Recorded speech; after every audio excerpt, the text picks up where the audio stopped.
means that when it's very dry, there will be no grass or fodder for the cows or chicken or goats. There's no food for the animals to eat because animals rely upon what? Foliage, okay, greens. Not only that, human beings themselves rely on your green vegetables that grow in the shamba. So you either then there is this regulation, a policy that comes that if they catch you using that water to irrigate your crops, then they are going to shut down the water completely. That water is only good for drinking and cooking. Then what's the point? What are you cooking or drinking? So you have water there, but the water is of no help. It doesn't help you. So a lot of people, they were stymied or stupefied. Let's say stupefied. That's when you become stilted. So because you cannot use the water to develop. And so what some people would do is put that water in a tank and pretend it is coming from the tank so that they can now use it for irrigation. But then the local government, they would come and shut you down.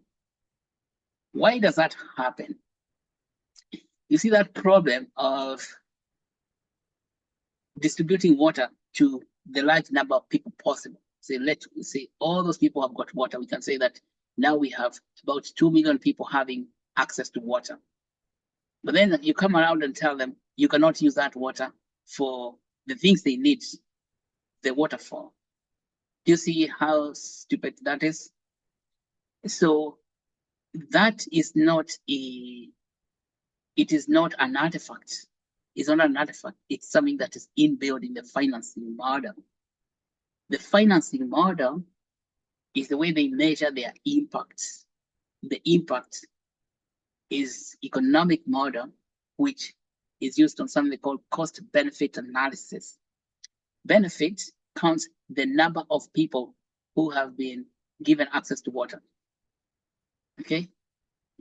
You see, it doesn't matter what you do with the water. Like is Emmanuel said, the number of people served. So it doesn't measure what those people we are saying served are doing with the water. So long as they have connected the water to your household, then he said they are very happy. And they can go and report to their financier, we connected 2 million people to water. But then what they don't tell you is that those 2 million people can use that water to meet their basic needs, to grow food and to water their own animals, food for themselves and food for their animals. So the measurement itself is flawed. But you see, that is how economics has evolved over the last 3 centuries, since Adam Smith 1776, because it's based on the economics, on the demand side economics. We say that so long as we can say we have distributed, every household now has got access to clean water. But then that is not water they were missing. What the people are missing is the uses of water. So that is one thing. So in the traditional finance, to obtain that money, like if you go to the World Bank to ask money to build a water project, they will tell you, can we see the economics of this project? That's usually the question.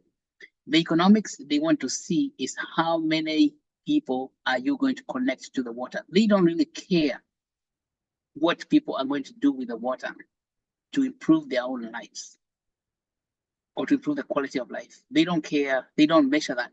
So long, the only measurement they want is you have 2 million people, or maybe say 14 million people now have got water, and they are very, very happy. They say, oh, great. That is the problem. And that, they still call it something called feasibility studies. So in these feasibility studies, they decide whether a project is feasible if you can connect so many users to the project. But then you create regulations about what can you use that thing for? Like they tell you cannot grow food with it. And so it is pointless to have connection with the water, which you cannot use to grow your own food. Okay. And that is why this whole traditional financing model doesn't work. Because eventually, find the whole county is connected to water, but people are living as if there's no water connection. They don't have access to liquid water. And then they start looking for other ways of getting water because this economic model, the old economy, is completely flawed. It's not just inadequate, it's very flawed way of thinking. Now, let's go back to the new century, the retroactive public good funding. Retroactive means evidence that something it has an effect. Okay, an effect.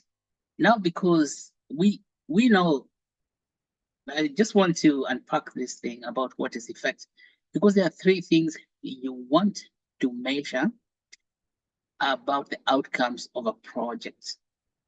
So the first thing that you measure is how many people have been connected, and that's called a benefit. Then you do that in cost benefit analysis, CBA, that you study in your economic class. Ask you what is your CBA. But the CBA, as you've heard, is inadequate, doesn't even cut the mustard. CBA doesn't mean anything because it has no human beings inside it. It's about just connecting taps to people, but what people do with the water is not included in the CBA equation. So human beings are absent. And the study they can do to get present in that system in the CBA analysis. That kind of CBA is promoted by what people call economists, because they say so long as we say we connected 14 million people with water with taps, we are good to go. Okay. So the next measurement, outcome measurement, is what's called effects.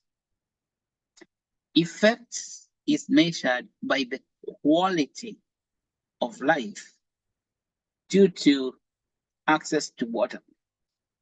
Now, economists don't care about your quality of life, by the way. They are like politicians. We just say, okay, we have connected 14 million people, but what is the quality of life of that person?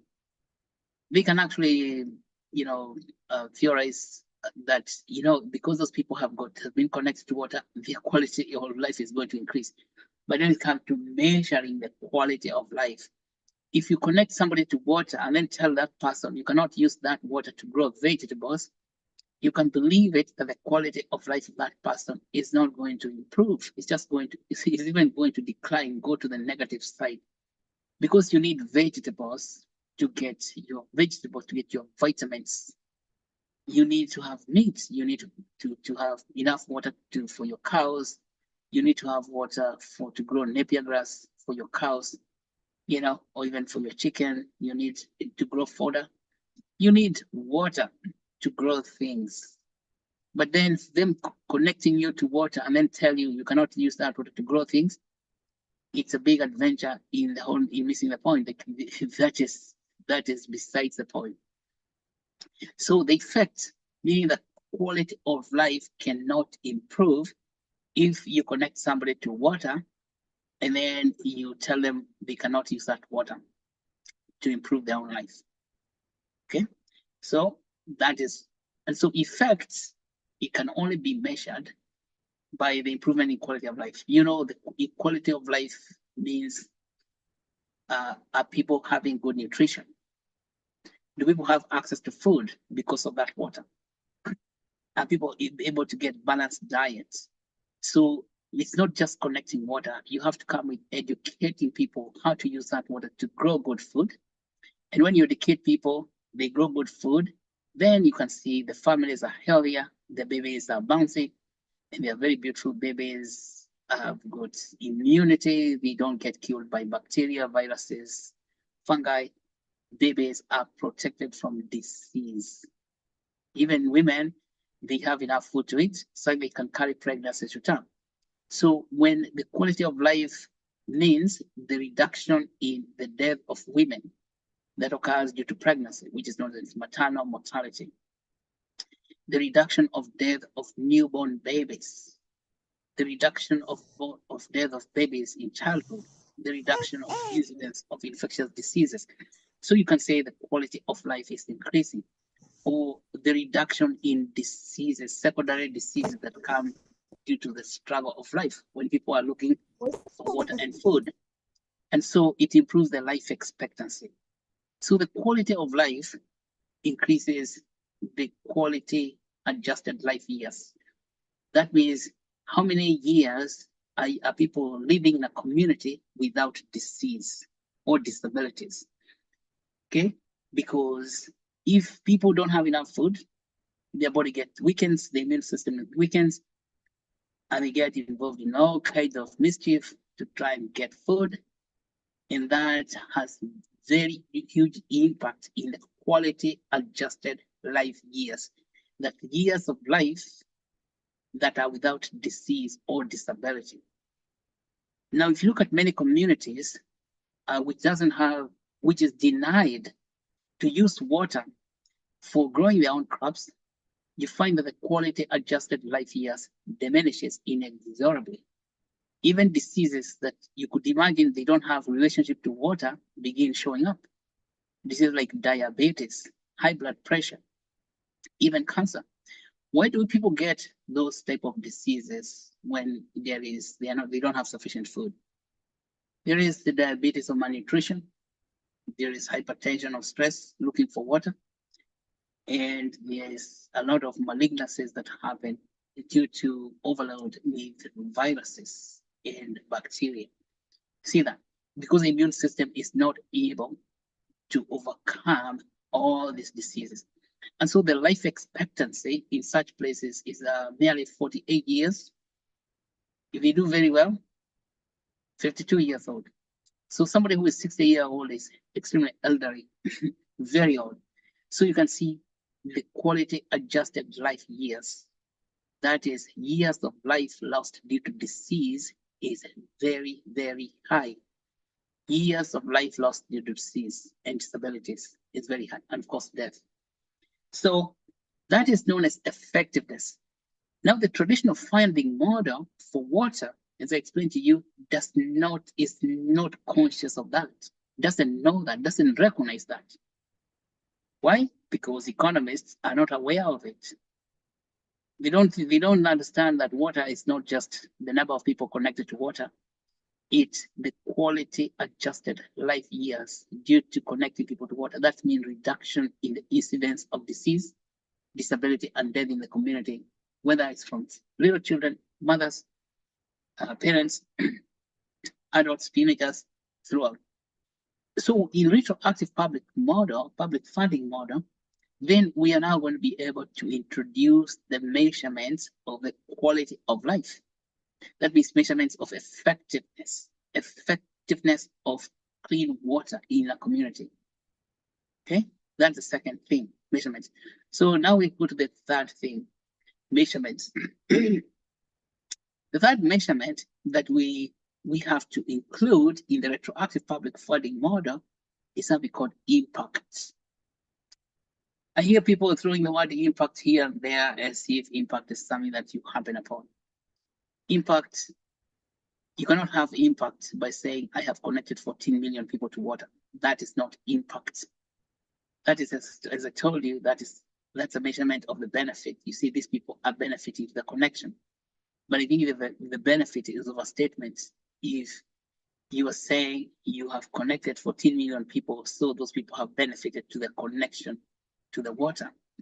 See, if these people cannot use that water for growing their own food, then we have seen that is ineffective. It doesn't have effectiveness because people's quality adjusted life years is lost due to disease, disability, and death. The impact is measured. Now, the ultimate impact is how many lives are we saving, the years of life saved in that community. And you cannot know how many years I've saved in 1 year. You have to look 5 years down the road. You look back and say, okay, because of water, we have saved so many millions of lives. And that means people are not dying at the age of 52 or 56 or before 60. People are living to the age of 80 to 90 years old to full life and maybe some people are growing to up to the age of Abraham in the Old Testament, 200 years old, or even Methuselah. So basically, impact is a long-term measurement of effectiveness.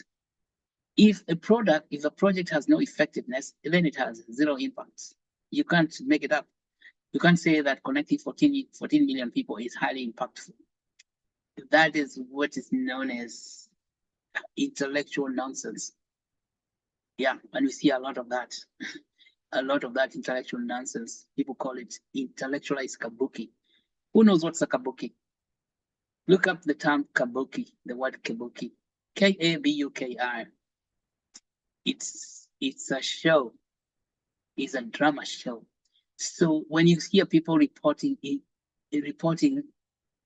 effects in a cost-benefit analysis as if it was an impact, that is what is described as intellectual kabuki. It's really nonsense because it's just numbers, but they mean absolutely nothing to the human beings. What has something to talk about is effectiveness, because it includes a quality of life measurement. So what are we saying? In retroactive public good funding, we want, because it's retroactive means looking back and see which project had effectiveness. So we should not be misled to believe that because a project has connected 14 million people, it is effective if it has nothing to do with improving the quality of life. Okay? So then we introduce a new measurements. New measurement is retroactive, is the measurements of the quality of life. That means quality adjusted life years, the years of life lost due to disease, the people's ability to do the daily things instead of spending a lot of time, wasting time trying to go and make a living, which is non-instrumental activities of daily living. And then you can see that then you can say that is a project that is effective. And so what we are going to do when start implementing this retroactive public good funding project is that when the project goes online, let's say how we implement this to unpack it. The project receives funding because it is effective. Okay. And who decides the project is effective? And how do people decide? Now, the funding comes in form of tokens, like Actuate tokens. So a project is allocated a certain number of tokens. For example, let's say we are talking about one county where we want to finance water supply. Then we allocate so many tokens and ask people to buy those tokens to make money available. But that money is only disbursed according to the effectiveness of the project. Okay, it's only disbursed if the water distribution is improving the quality of life, is reducing the incidence of disease, is reducing the incidence of disease of mothers, of the death of mothers, is reducing the incidence of hardship in the community, is increasing supply of food. You see, it is used for irrigation, but then people cannot do those things if we do not educate them. Like use the water, grow crops, and then we teach them how to grow crops. That means that the people in the community, like what you're talking about, community economic development workers, would be there in the community teaching people how to be productive, to use the water to increase their productivity. And the productivity we are talking about is producing food for themselves and for their livestock, their animals. Okay, to keep the disease away from them. So if a project is meeting those criteria, and all the people who have bought the token participate in verifying that the project itself is meeting those criteria. For example, if you have, say 2,000 people involved in a water project and they have received tokens, they use tokens for voting to say the project's meeting criteria. And that way the project can continue to receive disbursement of funds. for any further things they want to do with in their project. So retroactive funding means that the public itself, the people who participate in funding, meaning the people who are token holders, they buy the tokens and then they can vote on whether the token is actually meeting the specified goals of effectiveness.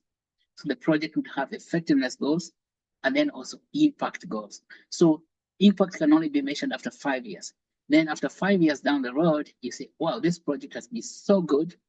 We have now been able to grow so much food, and we're even exporting food to Israel, for example. We're exporting food to the Middle East because people are using their water very, very effectively. Yes. And so then such a project receives continued funding in retroactively because people are able to look back and say, this project is very good. So they plow back money into the project. That is retroactive. Now, how does the blockchain make this possible? As I said in the beginning, we allocate tokens.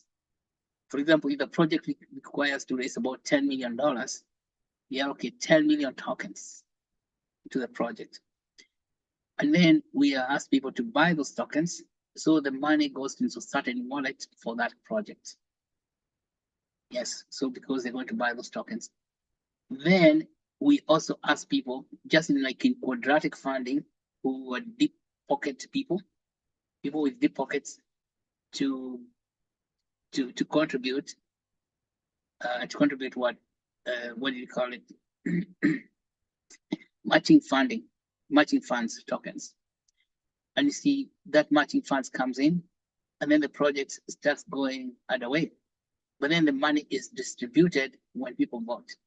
Now then, voting is where the rubber hits the road. How do people vote? As you have said before, we have another token known as SBT, Actuate Soulbound Token. And those soulbound tokens, we shall be distributing them next year. They are voting tokens. So those tokens are in something called Citizens House.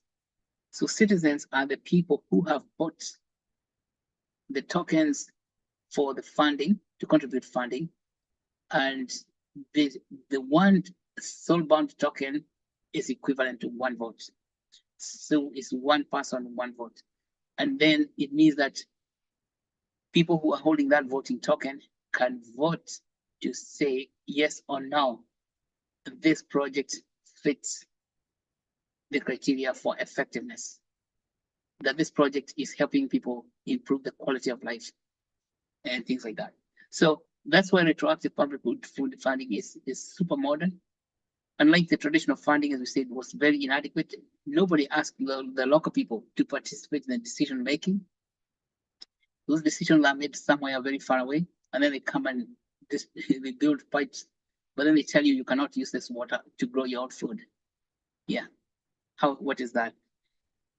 So in the retroactive public good funding, you will never hear people saying that you cannot use this water to grow your own food, because the people in the community decide. Then you'll be able to achieve full democracy, 100% democracy in water distribution. Yes, I will not talk more because we have a lot, maybe there are questions about how that's going to work.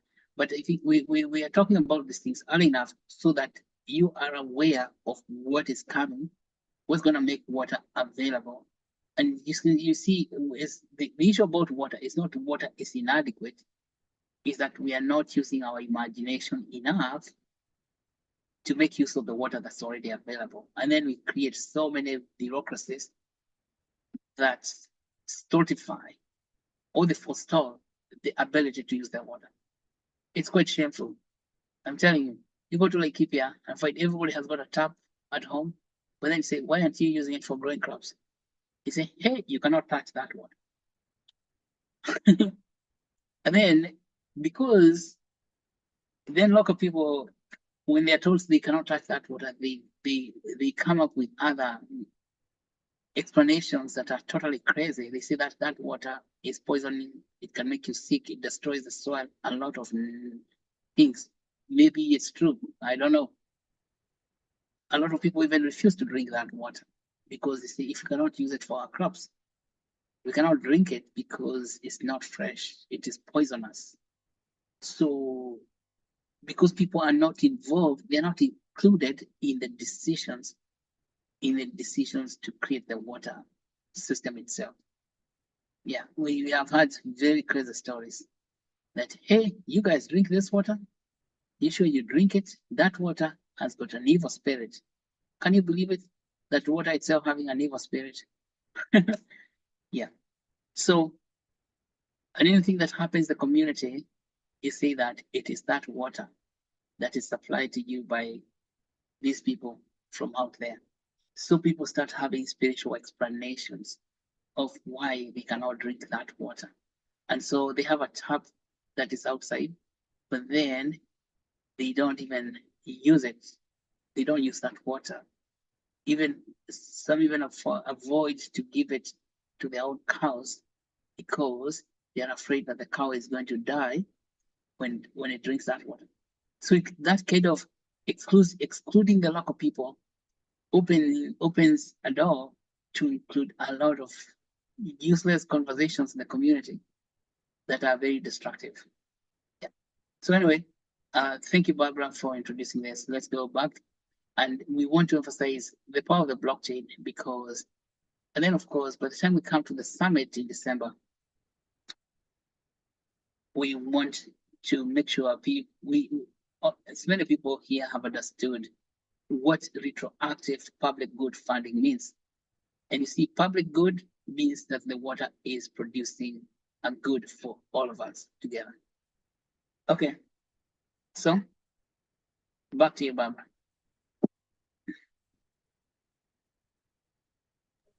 Okay, thank you very much, Daktari, for that. And now I'm going to invite Diana to talk about the summit now that Augustine is not here. And then from there, we shall invite questions or any other issues or comments from the rest of the team. Diana?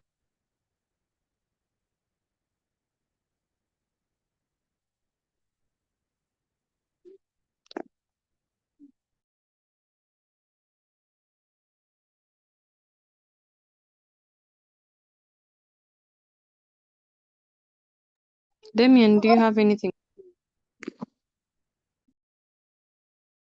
No, thanks.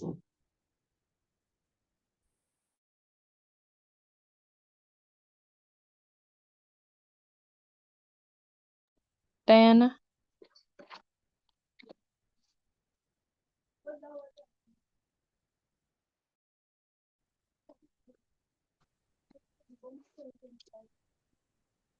What say Damien? Damien. Hello? Hello, did you say something? I hear you, Doc. Yes. What did you say? You asked a question, comment, or philosophical thought? Oh, thanks. I have no any question so far, Doctor. Thanks. Okay, I don't know if Diana is here, but we can speak briefly about the summit. Now, what we're asking from all of you to participate in this summit, you have the opportunity to shine, okay? And so nobody lights a candle and then hides it under the bushel. I don't know what's a bushel, like covers it with a bucket. So you want to shine your light, and you have great platform to shine at the summit.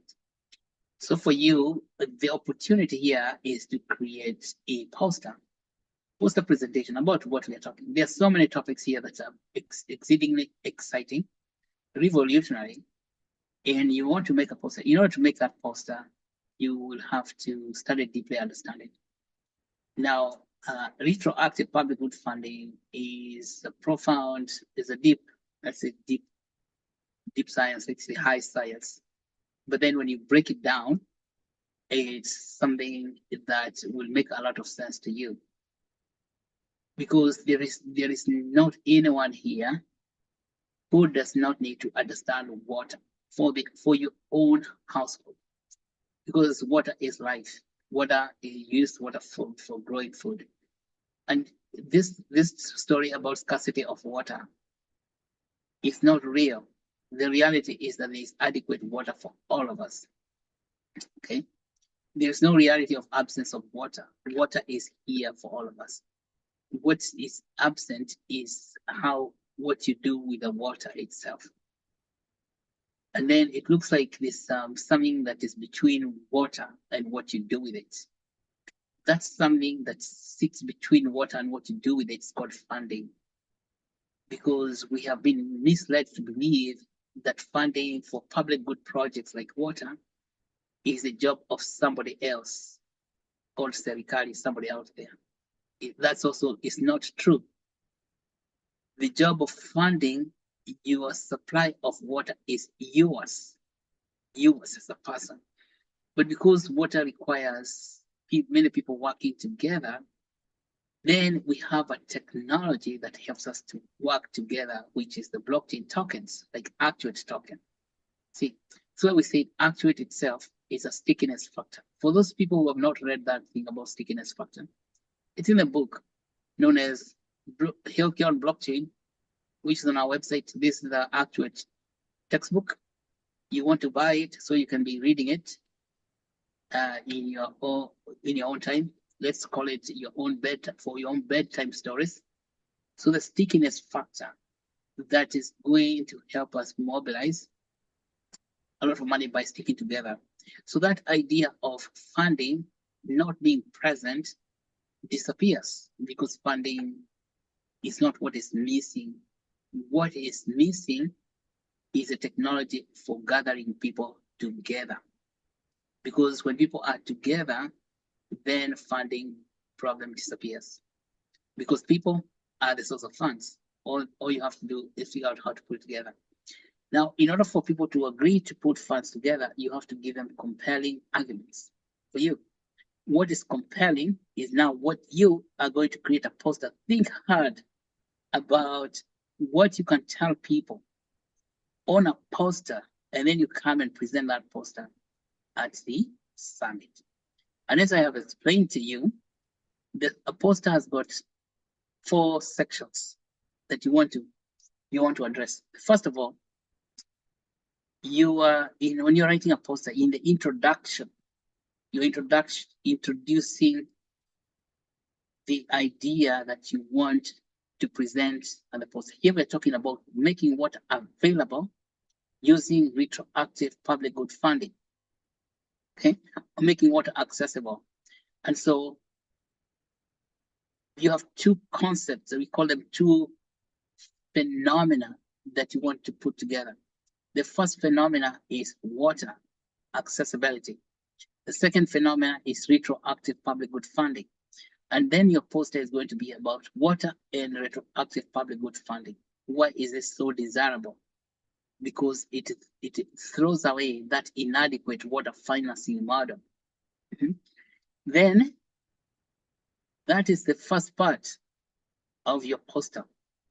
The second thing you say, how does it work, which is called the method of retroactive good funding projects. The method of retroactive good funding for water accessibility. See?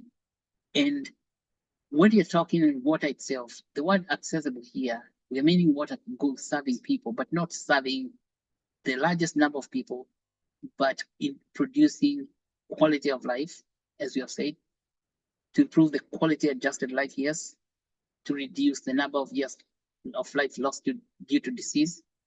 Those things are known as YLL, number of years of life lost due to disease. And then you can show how water, when it is used in certain ways, when you're measuring effectiveness, is going to reduce the number of years of life lost due to disease. You have between now and December to make that poster. And then you have a conclusion in that poster. And then after that conclusion, then you create a discussion. Now the discussion is about a call to action, inviting people to your idea. Remember, this idea is yours. You want to present it to the world so people can know. And then you're inviting them. Now, ladies and gentlemen, join me. Join me in doing this. You make it very compelling. And when you make it very compelling, then it appears in the summit. And not only is it going to be there in the physical summit, KU, where people will appear there in person. I tell you not, I kid you not, there's going to be more than 1,000 people on the ground. So this is the opportunity to shine. And the people who are going to be there are not just rager. No, they are going to, these are people who are called high profile professionals like yourself, because you're high profile professional already, unless you want to return back to perdition. So you consider yourself high profile professionals and you want them to know you as well. So it's an opportunity for networking for yourself. Make that poster and then we present it there. But that is not all. That poster is also going to be depicted on our website. And then when it becomes digital, goes online, it's forever and ever. Okay? It can be found even in 2035 or 2050 by somebody who is looking, and people shall know this was the so and so, the son of so and so, who came with that this idea. Okay, then from there, it's not just for showing people. It's now we figure out how we can connect it to people who can support your project. That is the reason for a summit. The purpose for the summit is not for people to just come and look at the poster and go away. No, that's a bad idea. That's another adventure in missing the point. No, the purpose for the summit is in-depth networking, what's called radical networking. Radical networking means that getting to know the people who are there very, very deeply and what they mean for your own life, for your own project, and then you getting to know them and what you mean for their own life and your project. That's radical transactiveness. This is what we have talked about. So we want to achieve something called radical transactiveness in the summit. So we are not going to allow people to just come and talk and then go away. No, those people, we are going to tell them that they're unfit. We want people who are there with the purpose of knowing one another. Knowing one another. Why do people need to know one another? Because wealth itself is not in a single person. Wealth, as I've told you, comes from collaboration. Collaborating, getting people working together, and then your life is like that. That's what told is the second commandment, which is known as the breath of life. The breath of life, second commandment, says, love others as you love yourself. So that's the breadth, the length of life together. Love others as you love yourself. Because I'm telling you, it is not complicated. If you love others, that you show your work to others, then others are going to appreciate your work. And those are the people who pay. People pay you to consume your work, but they cannot consume it. If you love yourself so much, you don't want to show them. Yeah. So do not be the one that you love yourself so much, you do not want to make a poster to show people about what you know. Now that is not a good idea. The good idea is you become obedient, even to the second commandment that says, love others as you love yourself. So let us come and share the love, show the love, and receive love from other people. You see, it's all about love. That is the way. That's what the summit is about.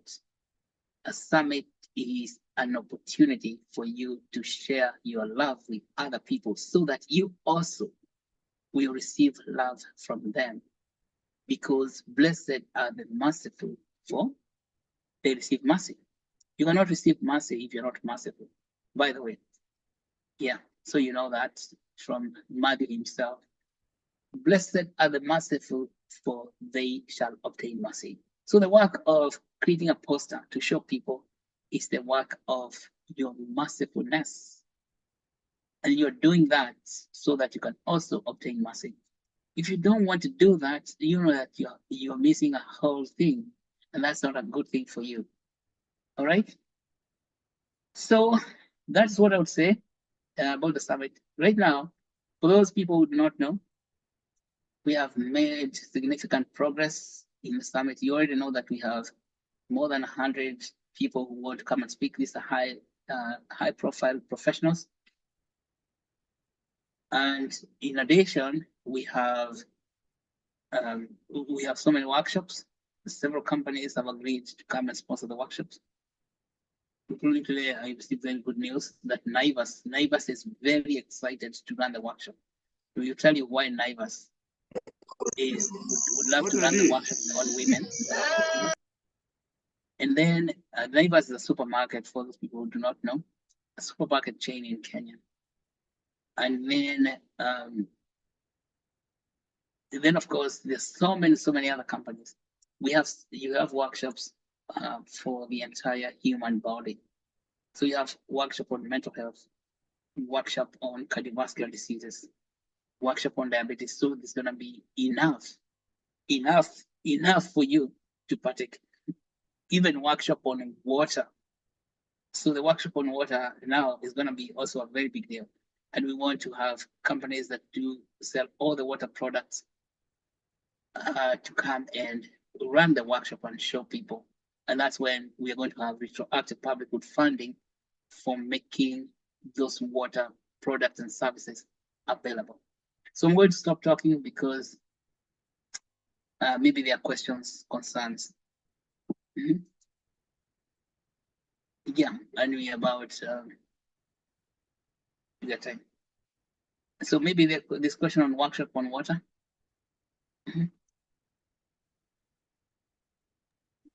Okay, thank you very much, Doc, for reminding us about the summit. And there are no questions in the chat box. And there are no questions. So I'm hoping that everyone has understood the aspect of retroactive public goods funding in relation to aspects of water in the water project. And I want to also appreciate our topic master for making time to the meeting, and each one of you for making it to the meeting and tuning in up to the very end. And about the summit, we are still encouraging you guys to help us to get sponsors for the summit for the various packages. And we still have time to look for the sponsors for the various faucets that we have. And what you can tell them is that we have already reserved space for them to come to the summit. And they can, after they do that, the moment you tell them that, they won't be able to say no, because already there is space reserved for them. That makes it easier for them to feel like they are already welcome to participate in the summit. And yes, so I want to probably close up, and I hope I'm not looking anyone out with a question or a comment. And if you have any questions that might arise later, you can have that discussion with us in our WhatsApp group. There is the Actuate Nation for the entire community, and the Actuate Water, which is specific for the water faucet. So this is a learn to earn program where we teach you and reward you. So I have shared the attendance form for the Actuate Water session 7 for the first cohort. You can fill out the form, and you have 5 minutes before we get to close the meeting. Thank you very much, Daktari, and everyone else once again. All right, bye now.